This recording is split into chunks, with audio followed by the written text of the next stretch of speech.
Hello, hello, hello. Welcome to the Final Fantasy Randomizer Fall League 2021 reveal show. Candy Coated Carnage is our theme for our Fall League, our Halloween-themed league that we do every year. Although, admittedly, this year we're actually going to be ending a little before Halloween because Speed Gaming Live is going to be taking up the rest of October right into November, and we need to make sure we can handle both events.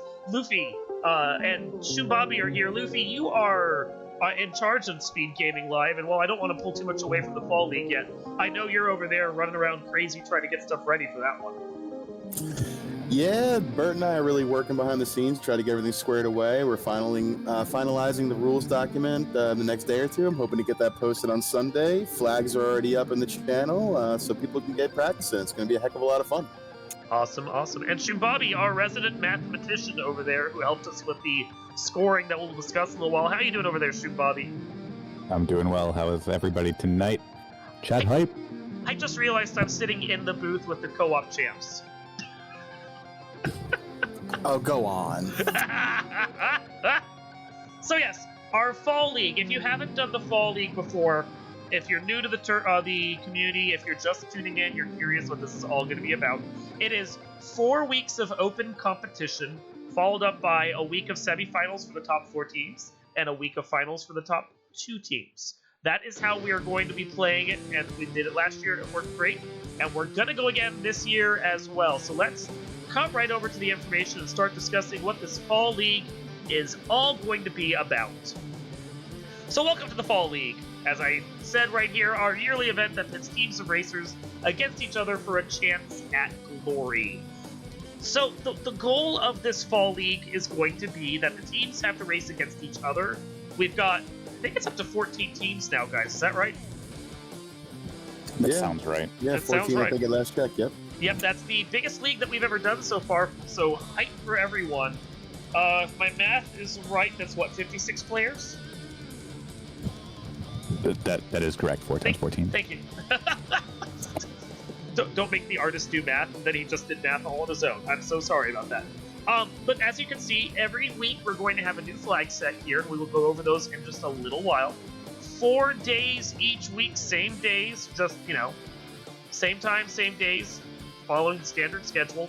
Those flags will be done, and one player from each team is going to have to race on one of each of those days. Different player, different day. That ensures that all 4 players from each of the teams races on one of the days, hopefully without repeats due to an emergency or something else, although that can happen. And if you do have an emergency and for some reason you're not going to be able to race on a specific day that you're scheduled for, let the league know, one of the 3 of us in the room, or Wildhand, who's also on the planning committee, so that we can make sure that whoever's doing your fill-in for you can slot yourself in. I've gotten enough questions about that already. Want to head that off right now. So, we have 6 flag sets listed here. We're going to go over them in details. But guys, what do you like best from this list? Oh, boy. I'm a little biased. I really, really enjoyed the rally week. Okay. That was a lot of fun putting together and a lot of fun playing it with everybody. Yeah.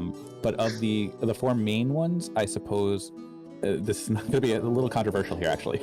Deep Dungeon, I think, is one of my favorites because it's a very different way of playing, and the seeds themselves aren't too long.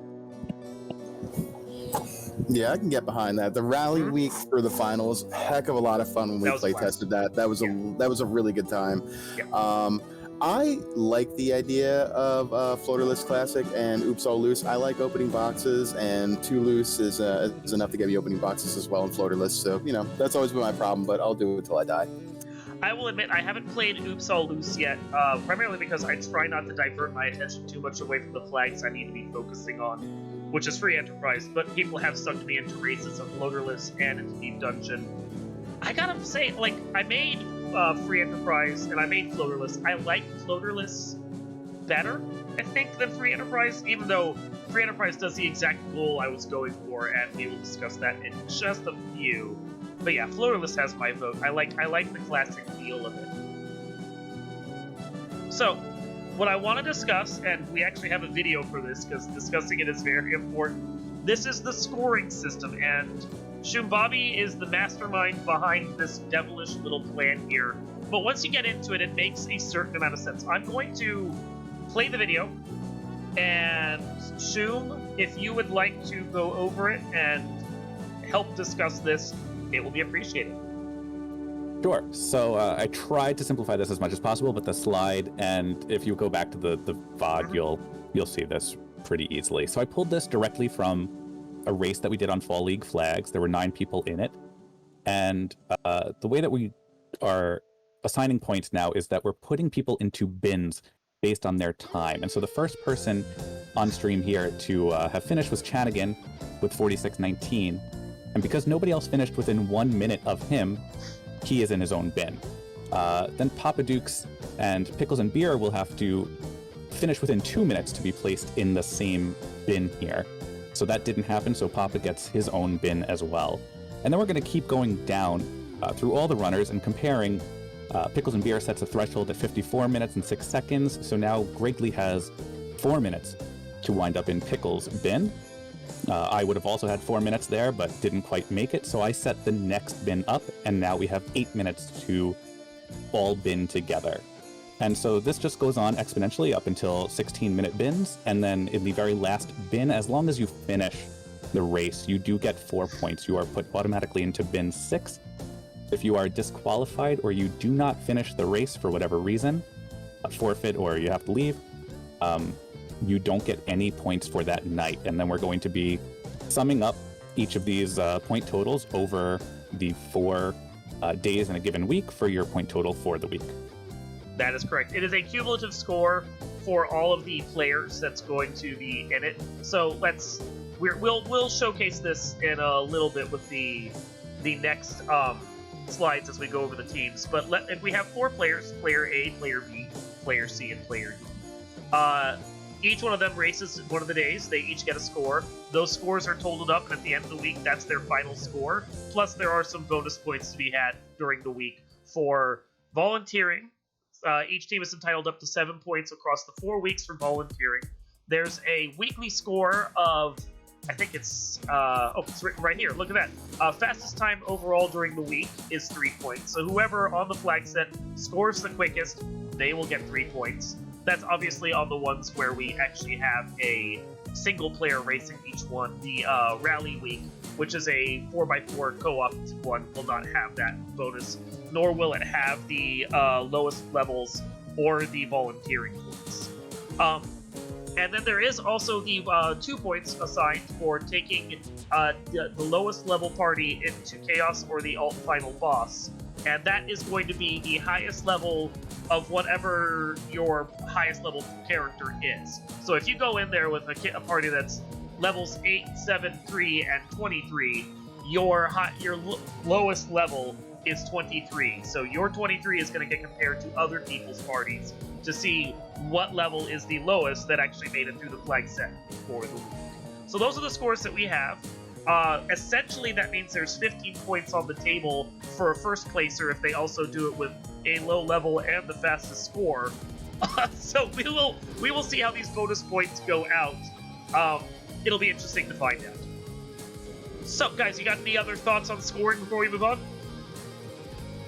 I just wanted to address really quickly that the whole premise behind this was that the Mario Kart style systems that we used in the Duck Derbies previously, when we do this over a large sample size with a lot of racers, it tends to polarize both ends, and the first couple of slots get really, really competitive among themselves, but nobody else feels like they have a chance to really catch up, and it's kind of discouraging. And what I think we're trying to hope with all of this is that everybody is incentivized to really push and win, or at least play through full seed, because you still can get points elsewhere, and even those 4 points at the very bottom in bin 6 are enough to keep you in play. Mm-hmm.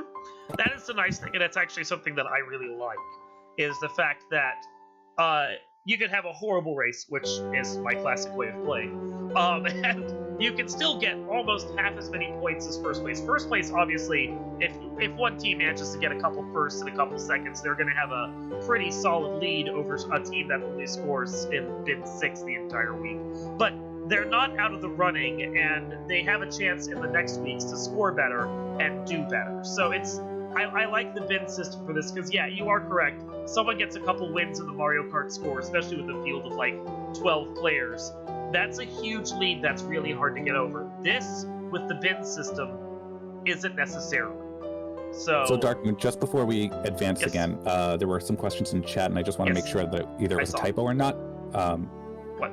Did we address that with the 4 points per team on the broadcast? With the volunteering for team points, that is. I think I meant that as 4 points per week, and that's a holdover from the previous fall league. Ignore that. We are operating right now on the cap of, because I've adjusted this since we had more teams join up since I made this presentation, and that's on me for not updating the presentation. So blame me. Actually, you know what? I can change that right now. Maximum of 7 points per team for 4 weeks. There. So to be clear, that's not 7 points per team each week. That's over the entirety of 4 weeks. The teams can add 7 points. Yeah. So, and that may actually come down to 6 points if we have volunteers from all the teams. We have a couple teams yet that haven't volunteered, and from what I've heard from their players currently, they're not really expecting to, so I don't want to necessarily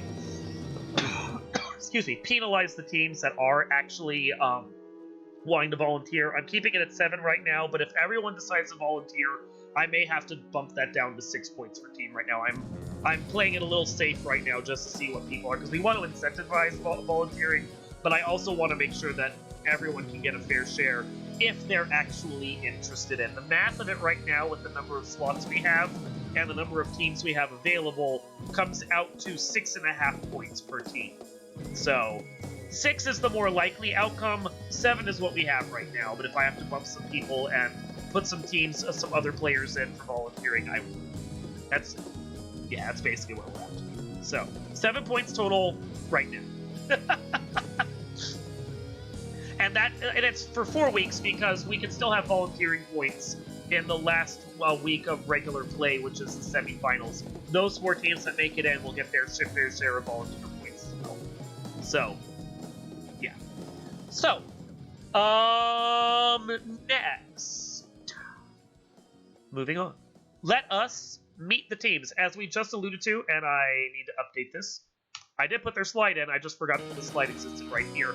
We have 14 teams playing in the league, so we need to find out who these teams are. And we're gonna go kind of round robin style here. I will take the first one, and I'll let you guys jump in and start discussing some of these teams as we go. But our first team is going to be, alphabetical order, the Center for Competitive Forfeiting. And I mean, I'm not rubbing salt in the wounds or anything here. This is, I am amused by this. They had a couple players that have already had to drop out of the tournament, and they found ringers for themselves. A couple new players to join the team, which is fantastic. Glad they're staying in this. But they do take competitive forfeiting to a whole new level. So, our team that we have here is Chadbert, Rubes, Cyrinus, and Zero Cool. That is actually a pretty solid team right there. I've raced against a few of them. They usually beat me, all of them. So yeah, I'm excited about this team. Guys, what do you feel? Yeah, I think that's a pretty solid team there. Chadbert, part of the co-op league that just passed. I've seen him around for a while. Rubes and I have a bit of history, so I know who Rubes is. Zero Cool took me out in Dab, and Cyrinus is a bit of a name that everybody would know from Final Fantasy community. So that's a pretty good team right there. Oh yes. And I'm gonna take your thoughts one step further on this being a competitive team. I think that all 14 teams are going to be extremely competitive this year. I'm excited to announce some of the players as we move on. But already looking at this list, and if you haven't played with everybody over the summer, because I know a lot of people took short breaks, you might not recognize all the names that we're going to be popping up with. But this right here, this is a solid team. Luffy, why don't you take the next one? And we have... So here we have the dev team. This is some of the developers and some of the people that are behind the scenes doing a lot of things that make this game so great for us. So we have Darkmoon, who's joining us in the booth tonight, followed by Life Reboot, Tetron and Wildham. So don't look forward to racing these guys during any given week, considering the ins and outs they know of everything with the randomizer. So this should be a lot of fun. Yeah, Wildham is one of the other guys on the Fall League team with us, which we're going to point out again when we get to your team. But we split evenly across 2 teams, so 2 of the teams have all the Fall League members from the planning committee. So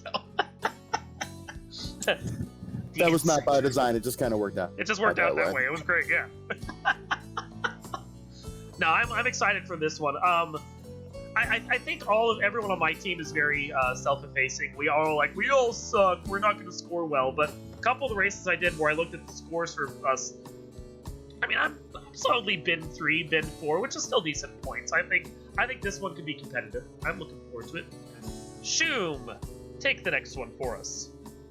Sure. So we have, oh boy, the faculty with Deadpool's Devious, Jat, and Sir Link-a-Lot. There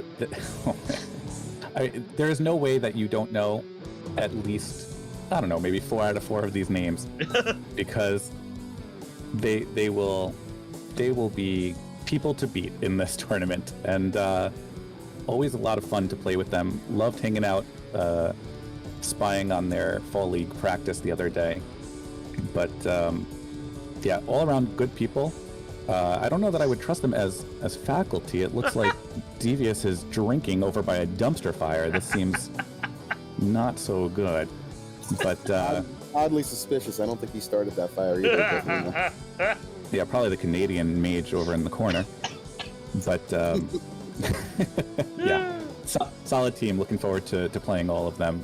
Everybody else, don't look forward to playing this. Yeah, it's a team of champs and near champs, and they are one of the ones that when they sign themselves up for the league, I'm sitting there going, well, there go my chances right there. Oh, wow. Next up, we have Team Gersneck. Strike first, strike hard, no mercy. Burt Reynolds, Phoenix29, Rich Bourquois, which I hope I'm saying right. I always say it wrong, I think. And Saracen. I appreciate this team. One, it's a lot of really solid ducklings that if you watch the most recent Duck Derby that we had, these guys can do really well, and they're already blowing me out of water. Like, Free Enterprise Flags, Rich has beaten me by 20 minutes and just rubbing my face in dirt. So, but yeah, no, I appreciate that Bert put together a team of ducklings, getting himself a really good, solid team here with this one. This is going to be a good one to watch.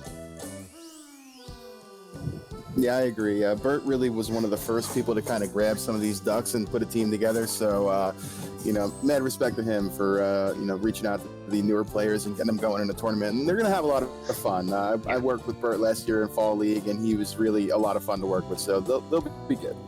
See, I'm looking at those 3 other names, and I'm going, they're not ducklings. These people have grown a tremendous amount over the last year. Don't tell them that yet. I think some of them are platypi now. Yeah, I think that's fair. Yeah. Luffy!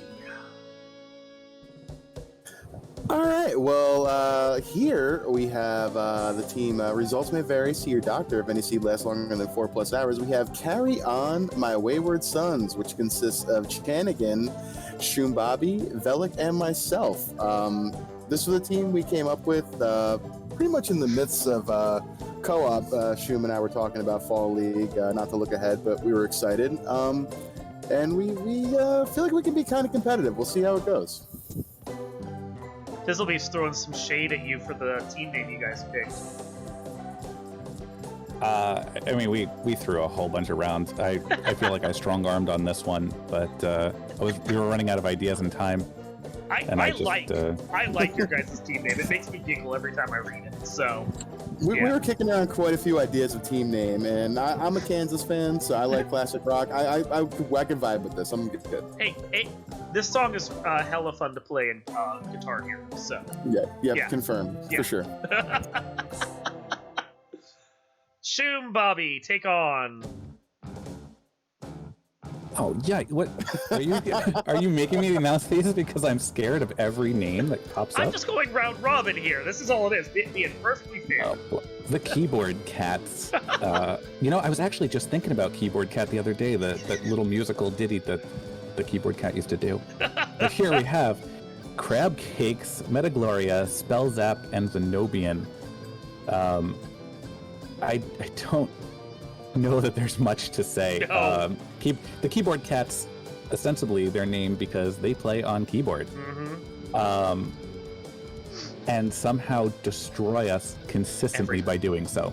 Yeah, I saw this team come together and saw 3 champions, and they took a duckling under their wing, which I'm proud of them for that. But 3 champions, and I'm sitting there going, like, they came in later after some of the other teams came in that I was already sitting there going, well, that's a depth team for the rest of the league. And then this is the depth team for the depth teams. Yeah, if you have been in this community for any amount of time, or even just new, you're going to know at least 3 of these names. And Metagloria is one of these new ducks that's coming up quick. So watch out. This is going to be fun for them. Yeah. All right. Next up, we have Liches Get Stitches. This is ADR, Budge Mono, Gouda, and Professor Renderer. Gouda, who's been on the Fall League with me, actually, for the last couple times we did the actual Fall League, and then OSV before that when he was part of Team Red Hat. So, yeah, we Zenobian was actually on that team as well, and he's now on the Keyboard Cats. That's a team. But this is going to be a really solid team here as well. Again, some Ducklings pairing up with one of the old Duckling Supremes. Great name, great team. This is going to be another really solid one to watch.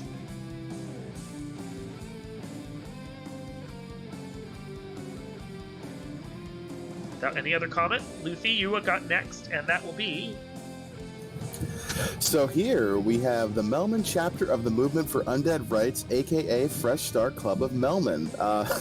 This is a fun team name here that has gone through a bit of a metamorphosis since they first signed up, but I like what they ended up with. It's pretty good. And this consists of Iker, Hate the 13th, Nightmare Phoenix, and Pickles and Beer. So Pickles and Beer, one of the players that made the pretty good run there in spring tournament. Iker made a good run in the last Duck Derby. Hate, always on comms and a quality runner himself. And Nightmare Phoenix is always practicing and around and always improving. So this is going to be a fun team to watch coming up in the tournament here. Mm-hmm. I mean, I appreciate the fact that their team name comes from Discworld. It's a great Discworld reference right there. So props to them. If they decide to rub my face in the dirt, more power to them. They've earned it.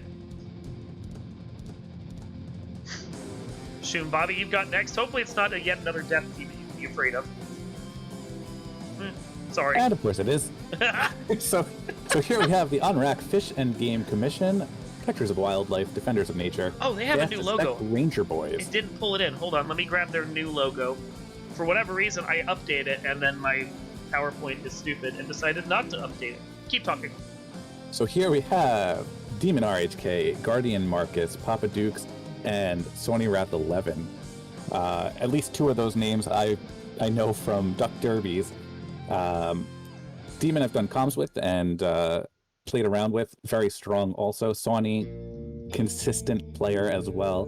Guardian Marcus, Papa Dukes, I think top 3 and first place respectively in the Duck Derbies. This is going to be quite a team. Mm-hmm. There we go. So their new logo. They made this one. I made their first logo for them just to have something on the presentation. PowerPoint is stupid. But yeah, Sony actually was on the Fall League with me last year, and Demon is a great racer. Like, everyone on here is a great racer. Honestly, all of them rub my face that are champions, near champions. Just a very powerful team right here.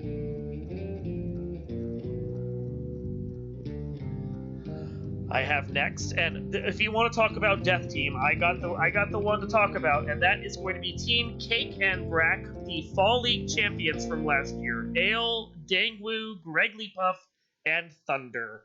And yeah, they won last year. They won handily last year, even after Greg 1 week didn't get a good stream going, didn't record his video, and had to take a 0 after scoring first place initially. They still managed to trounce and take it. So, I mean, Keyboard Cats are good. Some of the other teams that we talked about are good, but this is definitely the team with a target on their back. Anytime you're a returning champion, you're going to have a target on your back. When you have all 4 people coming back together, you know that some teams are going to be out for blood. So this should be great. No doubt, no doubt. Luffy, you're up next. All right, so here we have some late entries to the that put a team together. We have the Senile Cats Pajamas Vocal Band. That's a mouthful. I like it. Unfortunately, none of us can remember why we went with that name. You know what? It's a clever name, and I'm going to remember it now, so top marks for that. So we have Bismarck, Dr. Rosalia, Lord of the Synth, and Sho Fukumachi. A few new names in there. Dr. Rosalia doing a lot of comms for us. Lord of the Synth, one of our restreams extraordinaire. Bismarck I've seen in races, and Sho Fukumachi is a former champion. So we got some new players mixed with an old vet. This should be a good team. I look forward to seeing what they can do. Mm-hmm. Yeah, Lord of the Synth has been around. I remember watching him in tournaments of years past, spring tournaments. Sho, of course, as you noted, is a champion, and Bismarck is one of the old school players way back as well. Just came back now, actually, after being away for a year or two. So it's good to see returning faces, and I'm glad that, again, they took a duckling under their wing to train them up and bring them into the championship with them, hopefully. Shoom Bobby, you got next. And here we have the Super Fiends. Sensing the incoming doom, we Super Fiends have formed an unholy alliance to protect the time loop by beating the so-called heroes at their own game. Prepare for total mayhem. We've got Dusk Plume, IB Karma, JLo7, and Len the Cat. And I recognize these names, but I don't know any of these players personally, unfortunately. And I unfortunately recognize their names because I know them to, again, be strong runners. Yes. And Len, I believe, is our European delegate. Is that correct? I believe that's right. But overall, again, a very solid team, and this is A+ on the artwork here. Yeah, that's some quality artwork right there. I'm really enjoying it. Skeletor, Front and Center, Cobra Commander. I can get behind this. Well, I recognize most of these names from Duck Derby, obviously. They're mostly newer players. Do want to just mention IB Karma. I've watched actually in other Final Fantasies as well. Final Fantasy 5 Career Day. I'm very happy to see players from that randomizer coming over here and playing in our community as well. So good to see the cross-pollination going on.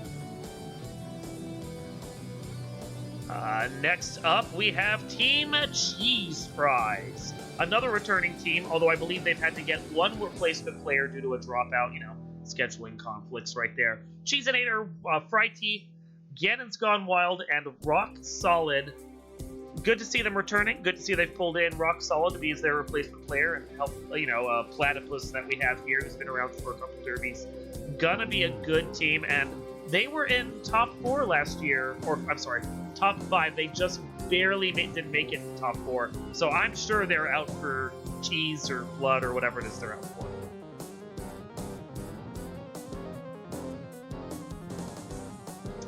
And Luffy or Zoom, you guys can take the last one. We got one more team with some amazing artwork to go along with it.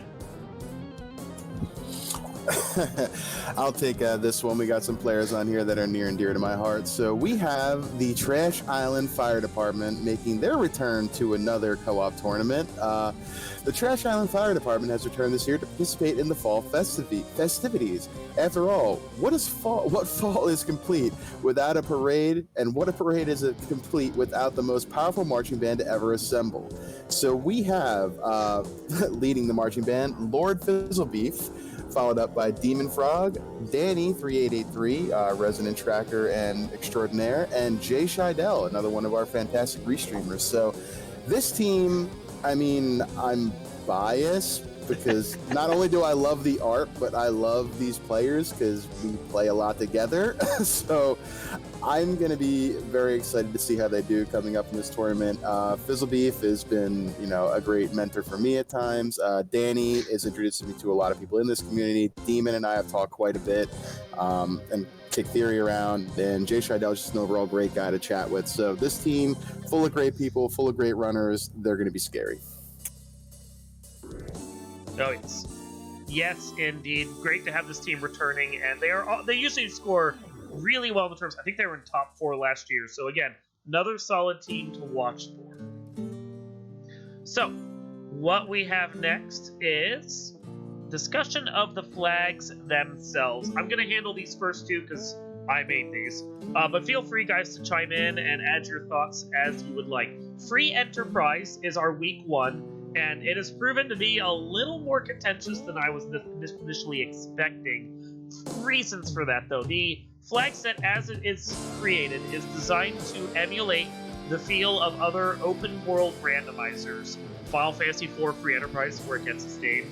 Final Fantasy VI Worlds Collide, Final Fantasy V Career Day, CT Jets of Time, those kinds of games. So you get an airship, you're sent out into the world, you've got to kill your fiends, you've got to level up, and then you've got to go and defeat Chaos. It's a short Topher at the end, but you will have to refight all 4 fiends along with Chaos. Just Chaos, no final boss for this flag set.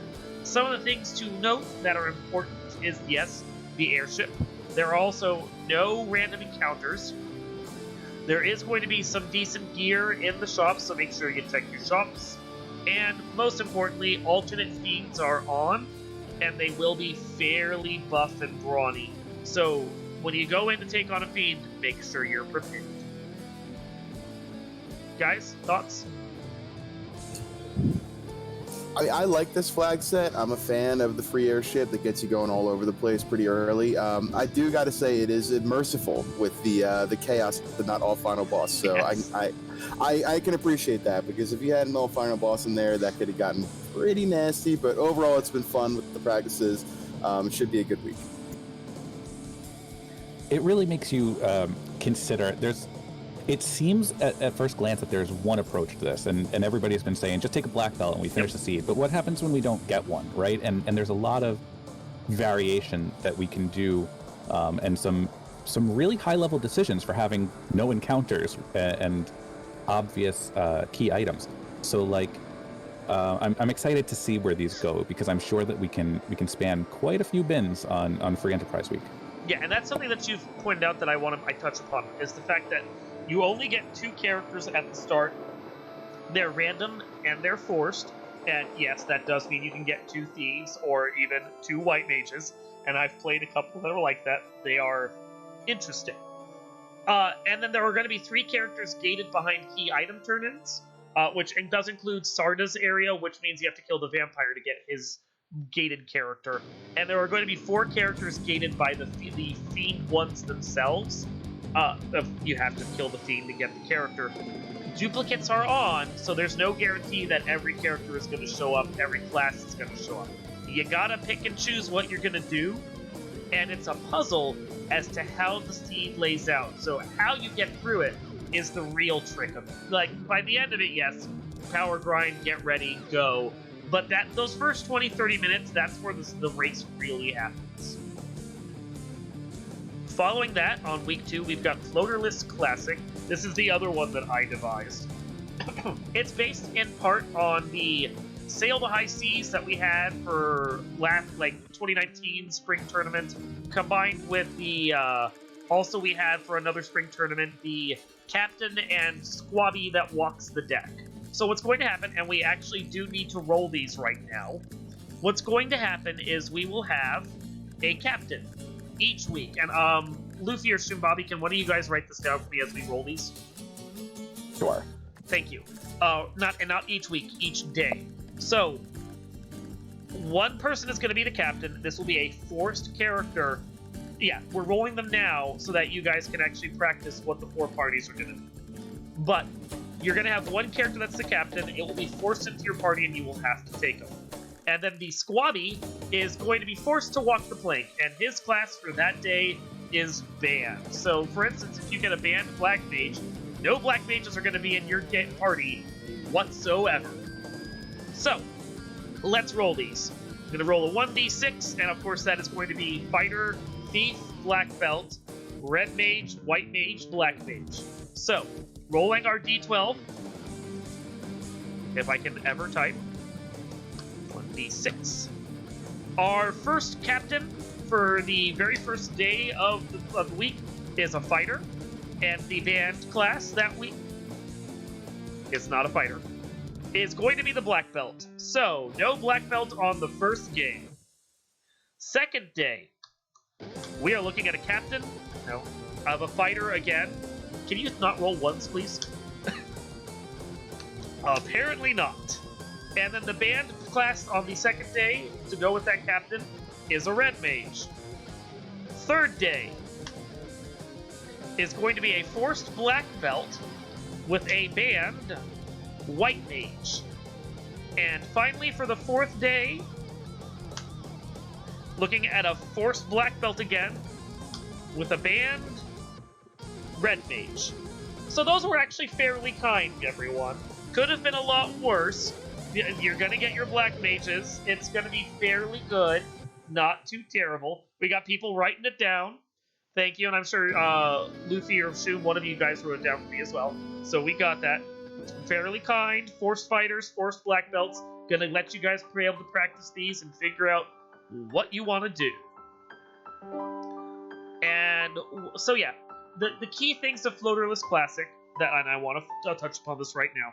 There are going to be 2 loose items, but the loose items cannot be in any of the incentivized dungeons, which just means, the random out-of-the-way chests, Matoyas, dwarves, those can have the loose. Any of the key locks that aren't inside a dungeon can have the loose. And the elemental dungeons, because they don't have incentives there, those can have the loose. There are also, I think it's 21 items with 19 locations, if I'm remembering that correctly, though I don't have the flags right in front of me. That is correct. I have them pulled up. That is correct. Thank you. No floater whatsoever, but speedboat is turned on.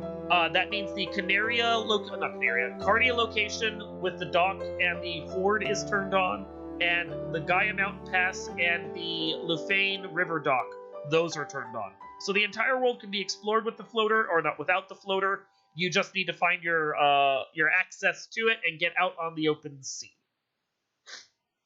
And that's that. It's fairly traditional otherwise because of those loose items. We've just made it kinder.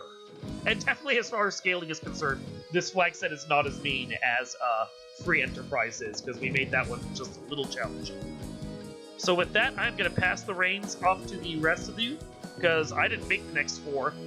So we are moving on to Deep Dungeon, which is Wild Hands. What do you two guys want to touch upon this one?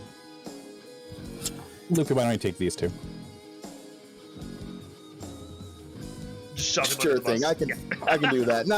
I was actually going to volunteer for that. I got the push to talk on, and I started scrolling the little tabby thing, and I didn't mean to do it. So anyway, here we have week 3 is Deep Dungeon, and I'm going to pull up some of Wild Ham's.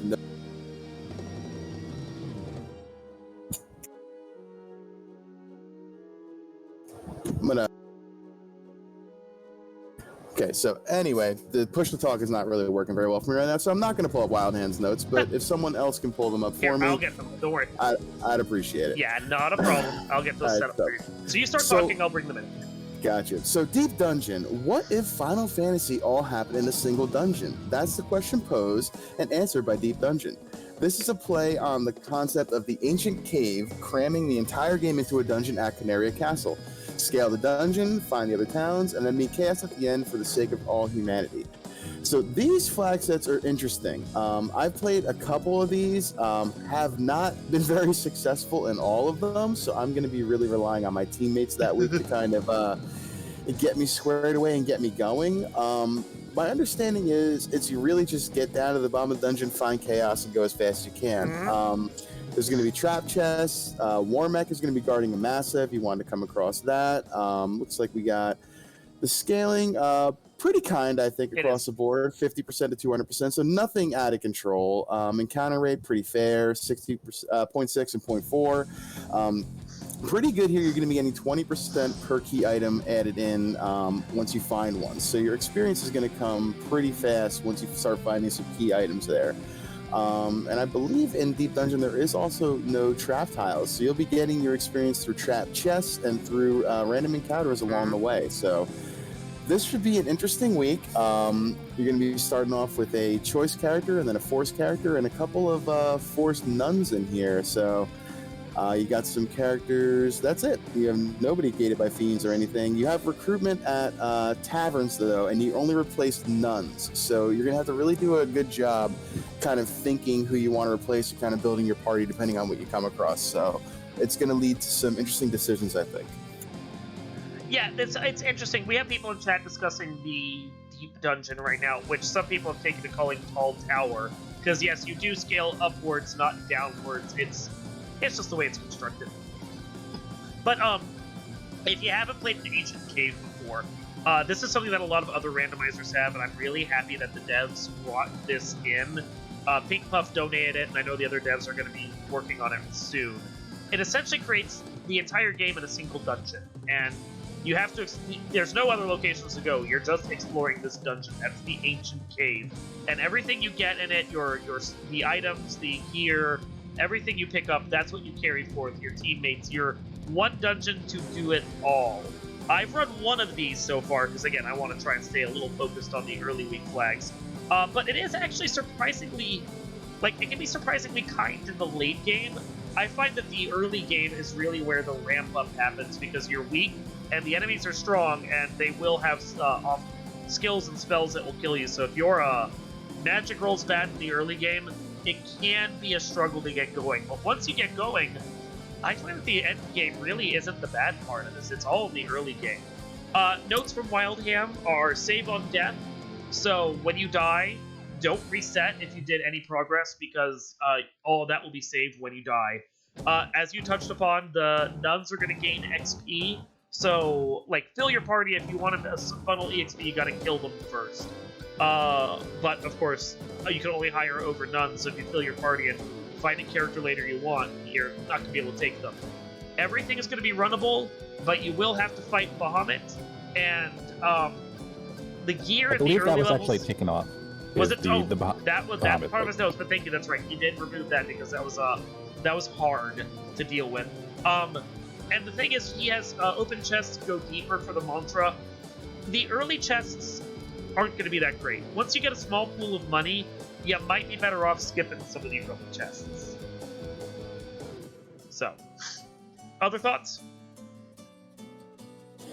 No, I'm just excited to play that week. Shoom's been really into it. We've done a lot of discussions about it behind the scenes, so I got to give it a little bit more of a shot. I'm excited for it, though.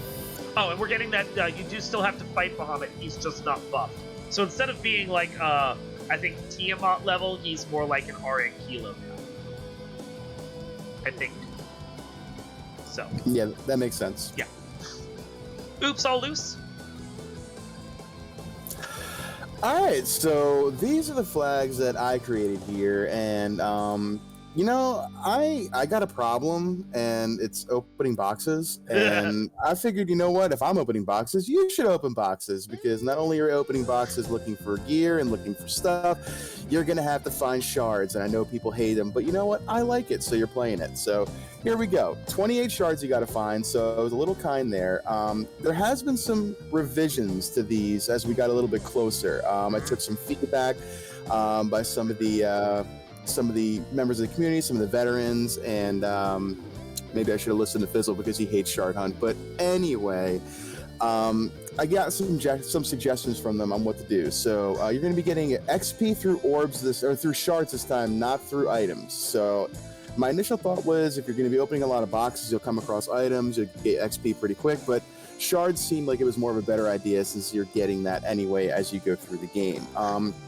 I scaled back some of the scaling on the bosses a little bit. I wanted to make sure you were going to work to get through this game. I didn't want you to blitz through at some kind of low level here because you god routed this and you got, air quotes lucky. I want you to kind of earn fighting through this Temple of Fiends here at the end. So your HP scaling is going to be a little higher. It's going to be an average of about 180. It's 130 to 250, but it was scaled back from 300, so it should be fine.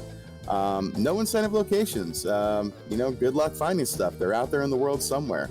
Turned on a lot of stuff for you. Early items for Sarda, from the King, from Sage, Ordeals, all your basic stuff. Your dungeons are going to be flipped horizontally. I did not like this flag way back when I first started playing it. I fell in love with it in co-op. I really enjoy it. I think it's a neat little wrinkle that the devs put in. Something I really wanted to come across with these flags that I made was just kind of hitting on a lot of things that the devs have done to kind of represent what they have done to the community and kind of show off some of the things they've created. So I tried to throw as much of that in there without making it too much of a jumbled mess. Your party, you're going to have party choice of a open party and a mage, and then you're going to get something tri-stated at you and a force none. Characters will be gated by fiends, so you'll be able to pick them up as you go. And something I want you to take note of here with the XP is your nuns will gain XP, but your deads won't. So your nuns will get XP as you're going here, but when you pick up a party member, they'll be the same level as the rest of your party. But then when you want to start your grind, you're going to be able to get it going pretty quickly because you can kill off the rest of the party and not have the full party grind. Some other greatest hits here, you got your ruse item, speedboat's on because speedboat best boat, and thief lockpicking is on as well. That was another flag I thought was super cool that we had in the co-op tournament. So it's a little bit higher, level 15 instead of level 10. I didn't go overboard, but that is still there. So good luck practicing, and let's have some fun opening boxes together. I think putting Shard Hunt in is good too for this, at least in one flag set. Part of the goal with the Fall League is, or by design, the thing we can do with the Fall League is showcase flags that wouldn't normally show up in other tournaments. When co-op has its own vibe, and spring tournaments a more traditional flag set one way or another. Fall League lets us, let our hair down and really throw out some of the weird stuff. So that's why we've got Deep Dungeon, why we have Free Enterprise, and why here we have Oops All Loose with Shard Hunt, because it allows us to show Shard Hunt in a way that you might not have seen previously or at all. So I like this flag. I like how it blends ideas from co-op while making it more single-player focused. So, Shu, these last two are yours, and we will need to talk a little bit about format, of course. But let's go with Spoiler Week first. What do you got for us, sir? Right, so just to preface both of these, and really my thought process in designing both of these flag sets for Fall League was that we have a team of 4 players, right? We all went across the community to gather up a team, and I really wanted to emphasize that as we hit the semifinals and the finals. So for the first flag set, the semifinals week, we have the Spoiler Week. So you will be given the exact seed that we are going to be running on any given day during that week. And you are allowed to practice them in and out. You are allowed to explore them as much as you want. You can talk it over with your team. You can write down all the notes. You can break this down to the perfect speed run if you want to. And some of you might have to because others will. And so it really is a test of planning and execution, and just making sure that you consume every nook and cranny. And now the actual specialty of these flags, what was my thought process in how they look brutal, but they really aren't. I started with an Aang Kylo match that I crafted for Bert and Ale's championship match, and I scaled it down to say, you know what, let's make this more community accessible, and obviously instead of hiding the flags, everybody can see them. But the big thing of note here is that you start your party with a master and a thief. And the master does not have great MDef growth, but that thief has 120 agi buff, and he will be your all-star for this seed. And you are going through a seed with, I believe I put on Randomizer with new enemies, Weaponizer, high spells, thresholds, and things of that nature with a new spell book. You're going to have some interesting, brand new, wild experience here. But again, it's a spoiler week, and so I wanted the veterans who are very opposed, I think, to too much variance to recognize, yeah, this would be wild if I just ran this blind, but being able to plot everything out, I think that we're going to see some really divergent strategies, actually, and I'm looking forward to it. So I did have excuse me, on the notes here that we were going to roll these seeds so that people can already start practicing them and getting ready to do this. So I have those rolled right now. I'm going to put them in chat, but for those that want to know them here, in case you're just referencing this later, although it will be posted on the Fall League and elsewhere, Seed 1 is 10292695. Seed 2 is 3473D9EF. Seed 3 is E2715B73. And Seed 4 is 3E6C3ACA. And those are... Oh, it's not letting me do it. I'm going to pass this off to one of you guys so you can put it in chat because it's saying I can't. Already did. We got it. Oh, you got it. Cool. Shum already got it. It's already there. Thank you. Perfect. No And problem. we'll make sure those are in the Fall League and added to the rules as well. So we're good to go right there. But those are your seeds. And yeah, that's a standard. Each player races one of them, and 4 games still that week for whoever makes it into spoiler week.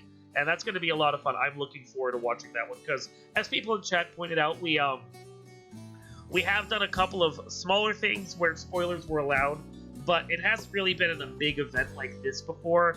And having watched spoiler events for other communities before, it is absolutely wild. Flag sets that would be like an hour and a half could be 35, 45 minutes. Just watching what they target, where they go, and how they play it, it's a blast. I'm looking forward to it. Even just as a player or a person watching, I'm looking forward to this week.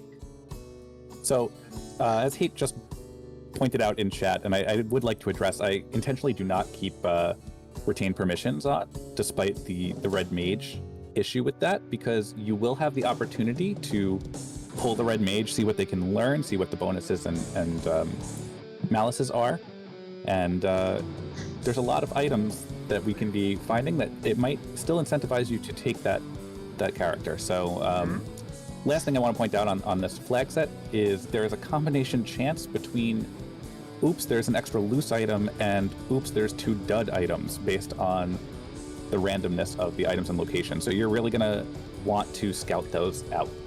It's everything is encouraged for you.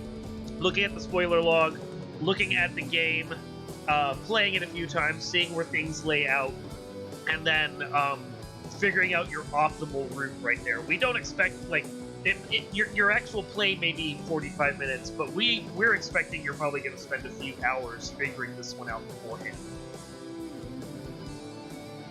So, I want to point out the only spoiler, I'm not sure we actually put Hackster in the rules that you're allowed to do that. So while you can check the spoiler log, I don't think you're allowed to hack deep into the game. You have to actually go explore it yourself. So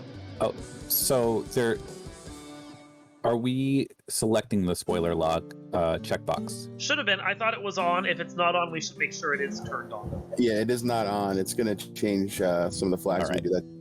So we'll adjust that in the pins. Yep. You can assume that we're going to use those same seed numbers with the generate spoiler on. Yeah. And we'll just make sure turn spoiler log is on. Thank you, chat, for pointing that out. Want to make sure we get the best version of that we can. So. And lastly, the finals, the one that I am so excited about, started off with the co-op flag set as a base from this most recent tournament, and really just turned things up to crazy. And by crazy, I mean we've got some crazy spellcasting items. We've got, I think in our practice run, we wound up with Masamenes in the Corneria shop. Yeah, we did. Everybody had one. Yeah. There was one in the first chest of Topher that we went to, or Toph, right. And then they were for sale at either like Canaria or Provoca, or like Melman or somewhere. An entire party of Mazamoons, yeah. Yeah, so it was good times, and I think that just by virtue of how the flags are set up, that it's going to be very similar every one of those times. But the real key in the rally race is the structure. And what this is that all 4 players in the finals matches are going to be expected to be on Discord at the same time. Mm-hmm. And can watch each other for however long they aren't exactly running. Right. So Yeah. so what's going to probably wind up happening, or at least how we did it in our practice run, is that we will broadcast the game to each other via Discord, and the party members that are not active currently are allowed to and encouraged to taking notes on this, because we have floor entrance shuffle, we have all of these crazy items and treasures and stuff, and so your first runner is likely going to be doing a ton of exploration and trying to find a fiend as quickly as possible so that they can kill one and engage the second runner. And then what happens as soon as that orb is lit is that the second runner can form their party and begin. All of this obviously being run with the co-op Lua also in place so that you're sharing key items. And that second runner is going to be up and running based on all the information that was gathered before and relying on the teammates to kind of spell out, this is how you're going to have to go forward here. Not every team is going to be required to run the same party. So as you start to find out more things about this seed, you are encouraged to say, you know what, maybe it's in your best interest to maybe take this party member over another one. And lastly, how we activate members isn't just killing fiends, it's that each new member has to kill a brand new fiend. So even if you go back to an old fiend to, for whatever reason, the new additions to the team must kill a new fiend.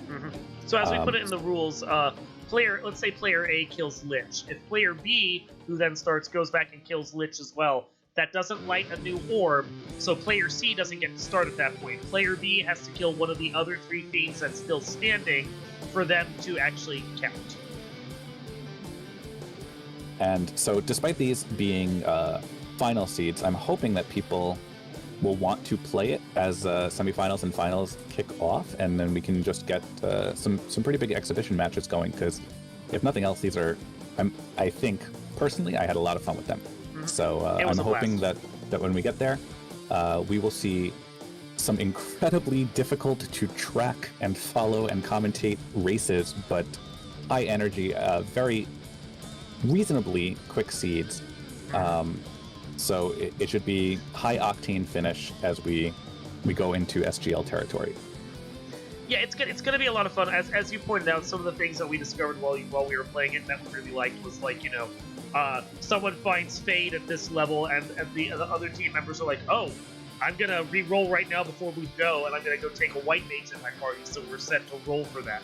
With the orb scaling on and a high EXP output for those orbs, by the time the 4th player starts and goes to find the last fiend, they're going to be able to grind and go really quickly because the experience is just going to pour onto them. It's a lot of fun. I like this flag set a lot. This chat's talking. This rally week is really interesting. And to point it out, the reason why it's a rally race and not just like a relay race is because each player is still going to be going when the next one starts. They're doing a staggered start, rally style, but they all have to finish at the end. So, Luffy, you got anything else? Shum, you got anything else? Someone want to go? No, I think that this the little practice that we ran was a lot of fun. Yeah.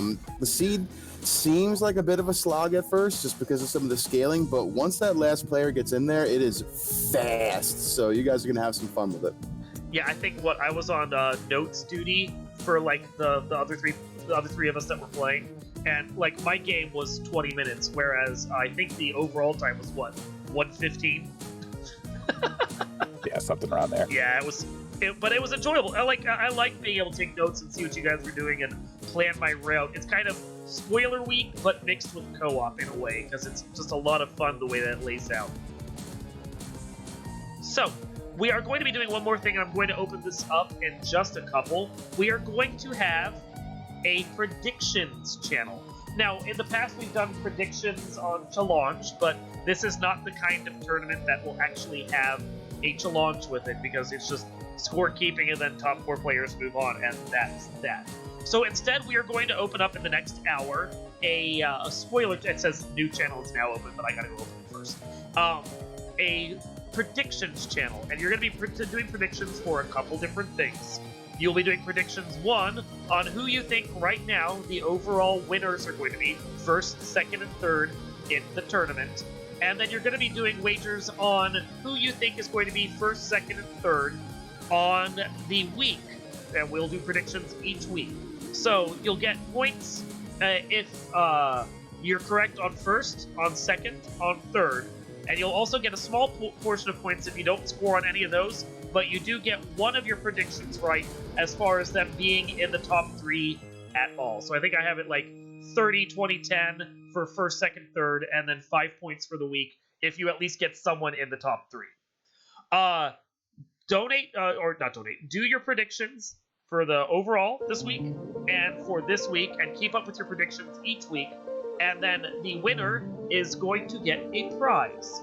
And that prize will be either a stream layout, or an avatar, or a set of Twitch emotes from me, whichever is of your choosing. And that way, the people that are playing right now, if they somehow win, and also win the predictions, you'll get 2 prizes and you don't have to double up on them. So, I think I like predictions. I think they're fun, and I think they can be engaging. And this is the first time we're actually going to be incentivizing them. So I hope people participate in that.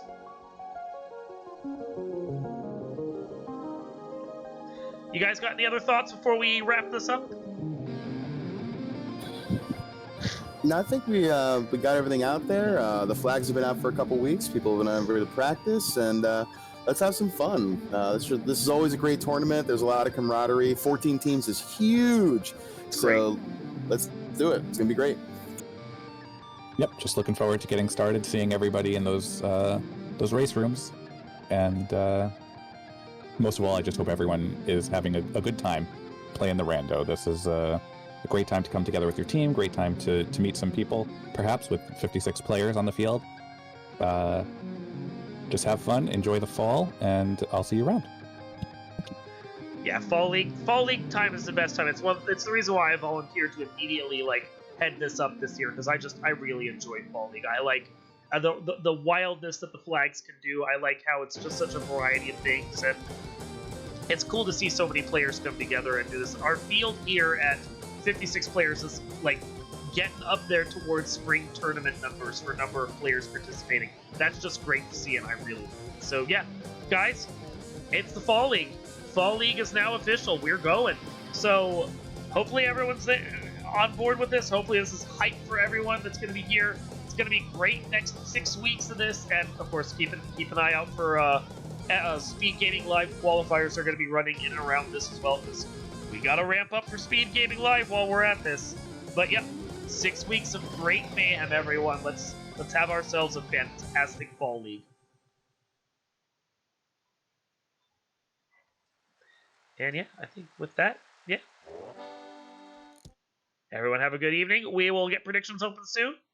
And yeah, let's have a fall league. Night, everyone. Good night. Have a good night.